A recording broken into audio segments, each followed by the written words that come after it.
Thank you, Rodney, and thank you all for being here tonight. It's such a beautiful day, and for the first time in a long time, you've been able to get here with the sun shining, and hopefully, I won't promise, but hopefully you'll be able to go home with it shining. My sermon's not too long, but anyway, we thank you all for being here. You know, it's amazing how God uses little animals sometimes to teach us great lessons. Now, I don't know how many times you've heard a sermon on chickens, but you're going to hear one tonight. You know, there are a lot of lessons. Anybody in here ever raised chickens or hens, roosters? Some of you did. Anybody else? You did, Delmer? Are you still, your hen still laying? Oh, you hadn't got them anymore. Okay. Anyway, there are a lot of things that we learn from what we call the hen house. And I want to share with you some passages in the Bible that actually address this. You know, in the book of Genesis chapter 1 and verse 26, the Bible said that God made the fowls of the air, but he made the fowls that walk on the earth also. And we know that in Genesis 2 in verse 19, the Bible says that God fashioned everything as it pleased him.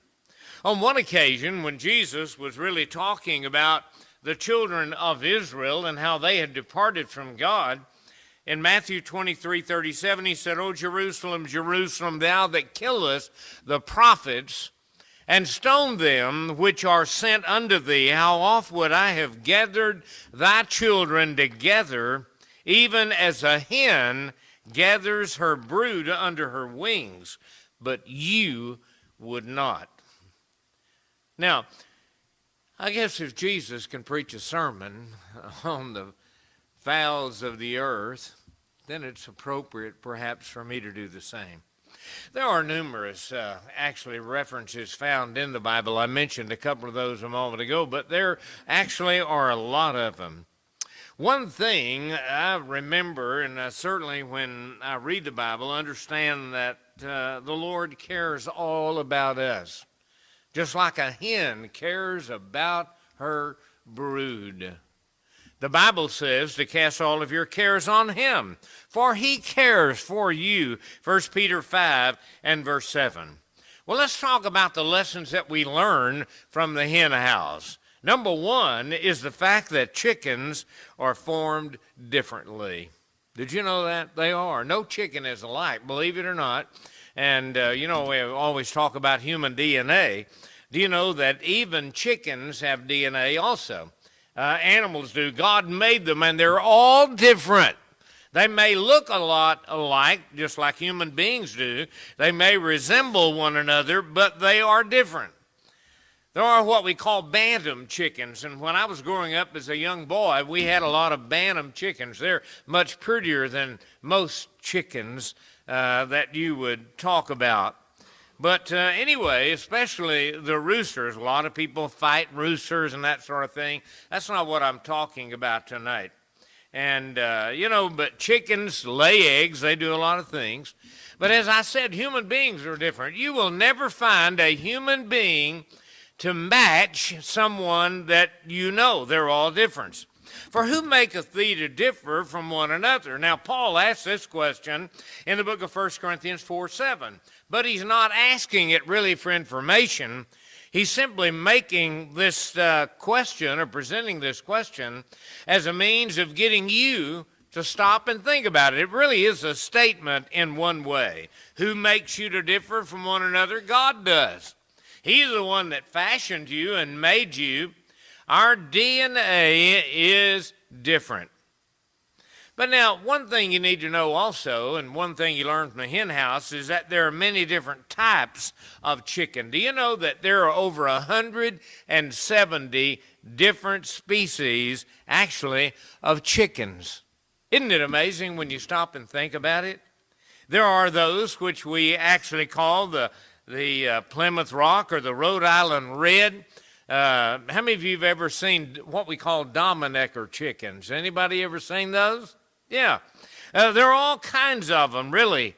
White leghorns, when you you stop to think about it, there's so many of them, just like, and there's another one that's called the black lace gold chicken. Well, human beings, all equal, they are, but they're different. And no one individual is more important to God than the other individual. Your DNA, as I said at the very beginning of the lesson tonight, is the thing that makes you different. It does. It controls a lot of things. How many of you know what DNA is? You hear that, and people bounce that little statement around a lot. It stands for deoxyribonucleic acid. Now, believe it or not, that's what they're talking about, and they shortened it to call it DNA.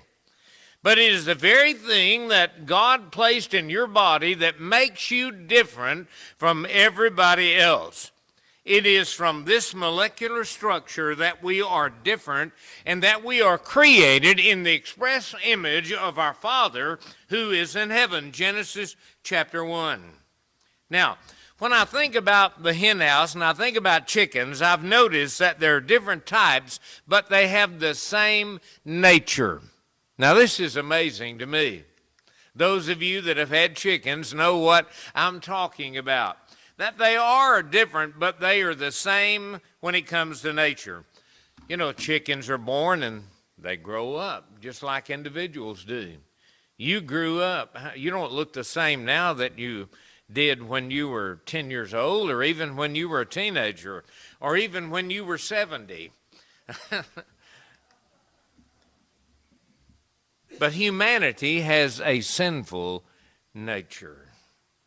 They do. And that's why Christ came into the world. And if we say that we have no sin, we deceive ourselves, and the truth is not in us. Chickens do a lot of things that humans wouldn't do. They scratch in the dirt, you know. I mean, they fight other chickens. I know human beings do that sometimes. But at the same time, for all have sinned, Paul writes in the book of Romans 6 and verse 23, all have sinned and come short of the glory of God. One thing I've noticed is that, have you ever noticed that chickens follow the crowd? And human beings do the same thing, don't they? Consider that one for a moment. They follow the crowd. One chicken can start running and acting like he's terrified about something, and all the other chickens will start running behind. And you know what? Human beings are that way. People want to be like everybody else, and this is amazing me, that people really want to be like everybody else instead of being like God. We're challenged in the Bible not to be like everyone else, but we're challenged to be like our Father who is in heaven. And Paul even said in the book of Philippians chapter 2 that we're to let the mind of Christ be in you. Let that mind of Jesus control you. Factually speaking, in the book of Exodus, the 23rd chapter and verse 2, Moses said that we're not to follow a multitude to do evil. But you know, chickens just lose their head. I mean, they start running. They don't know what they're running from. And human beings are the same way sometimes. We are so fearful. We are. Wherefore, come out from among them and be separate. Don't be like everybody else, but be like God, because some chickens are blind. And if the blind lead the blind, both will fall into the ditch, Matthew 15 and verse 14. One thing I've learned also is the fact that chickens follow motion and chickens follow the majority. You know, chickens are perfectly happy there in the pen or out in the yard, and they're digging for worms or whatever it may happen to be, and they're just fine. But anything, a little motion of any kind, will trigger a response, and they start running. And that's exactly what they do, believe it or not. Now, we do the same thing. But the Bible says that Jesus left us an example that we should follow in his steps. 1 Peter 2 and verse 21. Again, don't follow the world. The Bible says that all that is in the world is the lust of the flesh, the lust of the eye, and the pride of life. And he said, these things are not of the Father, but they are of the world. And that's why Christ said, Enter ye in at the strait gate, for wide is the gate, and broad is the way that leads to destruction, and many there be which go in thereat.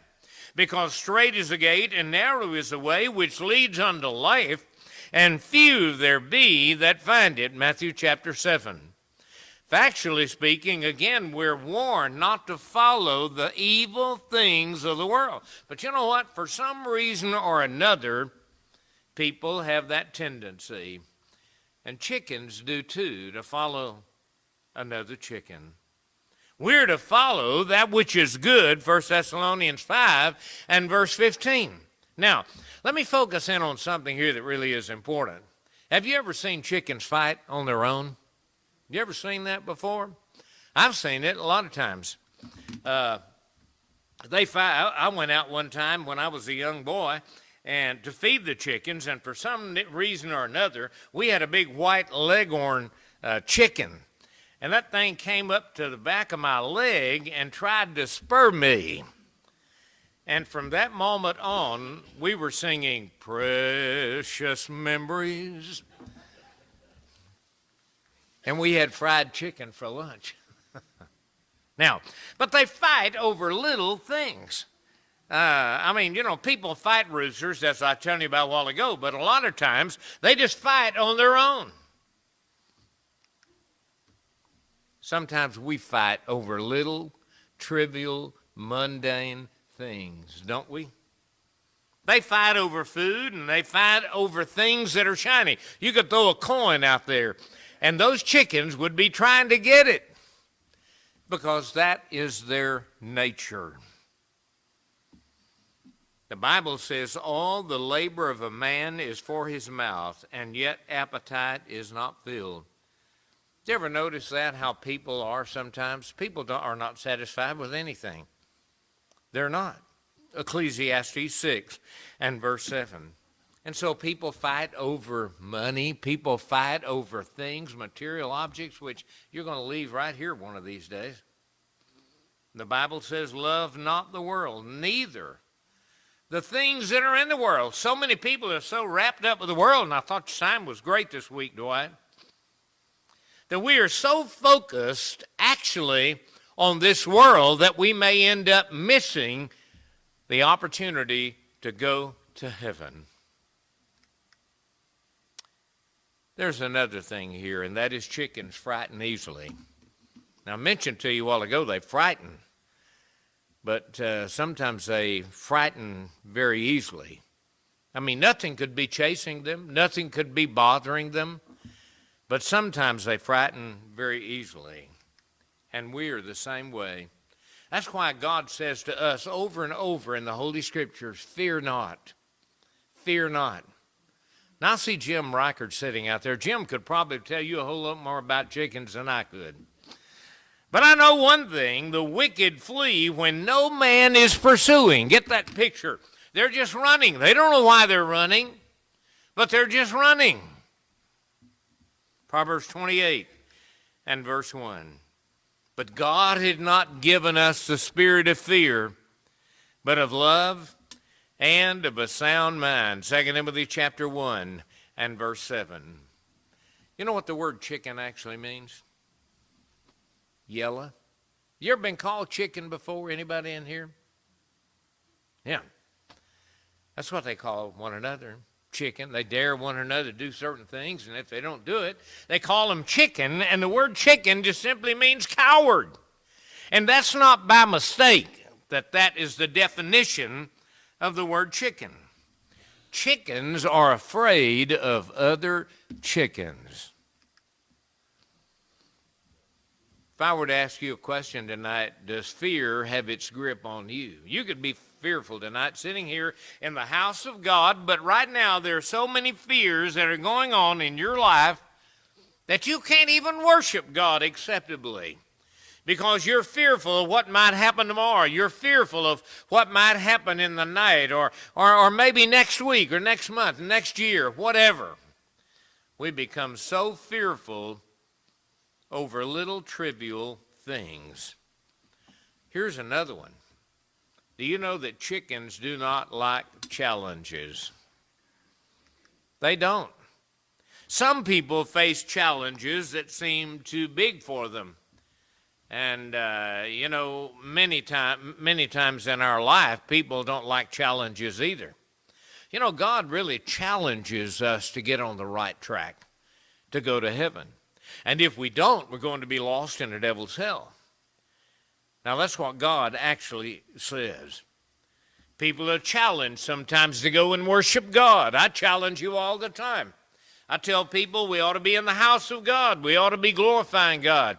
We ought to be there studying the Bible and singing to one another and admonishing one another in song. But that's a big challenge, isn't it, for a lot of people, and challenge that sometimes people will not take. Another one is getting people to be baptized for the remission of sins. That's a challenge, and I challenge you every Lord's Day, every sermon that I've ever preached from this pulpit, I challenge you to become a Christian. Chickens don't like challenges, but you know what? Many times people don't either. Sometimes the brethren don't even like to be challenged. But we're challenged in the Bible to help one another. But sometimes we back away from doing that, and we think that somebody else will take care of that responsibility, or you're challenged to give up bad habits. I've been studying with someone and encouraging them to become a Christian, and they were talking about the fact there are so many things that they have to give up to become a Christian. And I challenged him. I said, you know what? You need to obey the gospel. You want to go to heaven. You've got to do what God has asked you to do. You got to give up bad habits. And people don't like to give up bad habits. But number 11, chickens find things in the dirt. Sometimes brethren or people find themselves digging in the dirt of someone's life. And we're guilty. We search for dirt. Politicians are real good about that, aren't they? I mean, they really, really are. Someone said, don't ever run for president. Don't ever run for Congress. They will find plenty of dirt. But have you ever noticed how an old chicken out there, he just gets out there and digs in that dirt? He don't even know what he's digging for. A rooster doesn't, or a hen doesn't. But sometimes people in life are the same way. For Proverbs 16:27 says it best. It says, an ungodly man diggeth up evil. That's what they do. They search for evil. They're searching for the wrong thing. Several years ago, someone came up with a paper. It was called The Good News. And they were talking about, in that paper, trying to be a publication that searched for good things about people instead of searching for the bad. But if you watch the news long enough, you understand what I'm saying, that they're digging up dirt.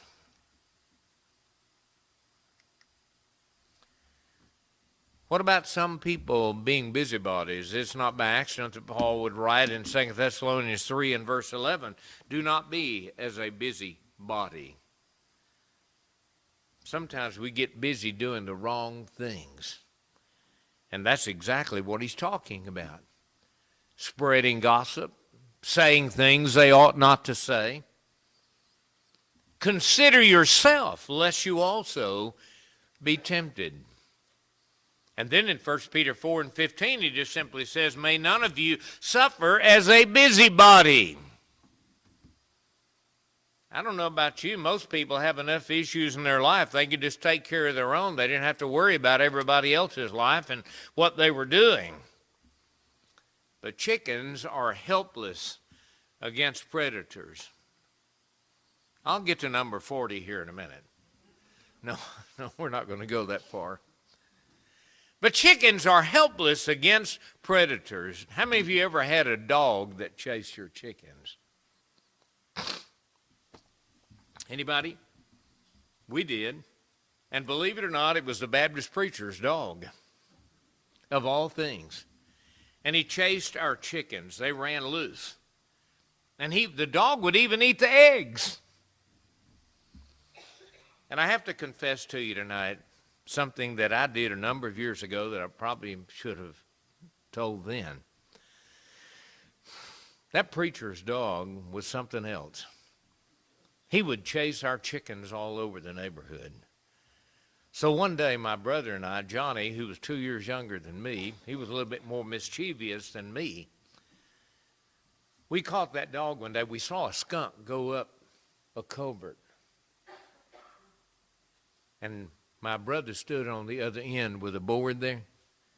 And we took that preacher's dog and we ran him up into that culvert, that pipe. And all of a sudden we heard, woo, woo, woo. I mean, it was bad. That dog came out of there sick. But we were trying to simply teach him a lesson. He didn't want to accept the challenge, however. The Bible says that the devil is our adversary. He is a roaring lion walking about seeking whom he may devour. 1 Peter 4:5 and verse 8. 13, chickens are supposed to be fruitful. Most people won't keep a chicken that does not lay eggs. And you want them to be big eggs. Sometimes it amazes some. I heard about a chicken farmer one time who went into the hen house, and he walked in with a great big ostrich egg, and he was showing his chickens. And he said, look, girls, he says, I'm not here to complain, but I just want to show you what others are doing. But we are to be fruitful, aren't we? But the fruit of the Spirit is love and joy and peace and long-suffering and gentleness and goodness and faith and meekness and temperance. And he says, against such there is no law. Galatians 5 and verse 22. How many of y'all remember when we had an egg scare here the other day? Not too long back. Some of them said that the eggs were no good. They were contaminated with salmonella. And if you eat it, you're likely to get sick and perhaps even die. You know, sometimes what other people bear in their life can be deadly to us. But we have to bear the fruit of the Spirit, not the works of the flesh. Jesus taught in John the 15th chapter, every branch in me that beareth not fruit, he taketh away. And these are not the regenerated, God's elect, but professing nominal Christianity. You know, there's so much that could be said. We could go on tonight, but I'm not going to.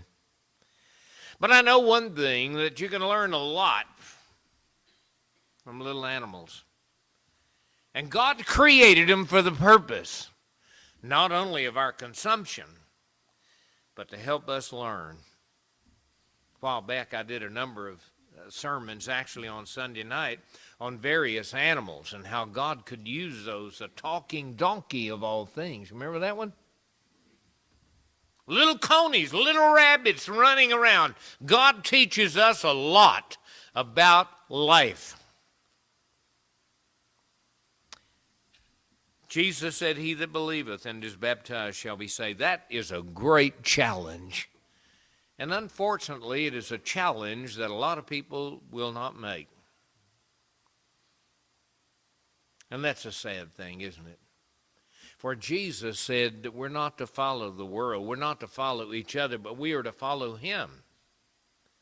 He that would come after me must take up his cross and follow me. For whoever would save his life for himself will lose it. But he that would pick up his cross and follow me and would lose his life for my sake in the kingdom, the same shall find it. That's our lesson tonight. I think it's probably one you'll remember. We thank you all for being here tonight. And should there be those in this audience tonight that are not Christians that desire to obey the gospel and to become a child of God, you can do that tonight very simply. And I'm giving you the challenge tonight, and I'm hoping and praying that you accept it while we stand together and sing.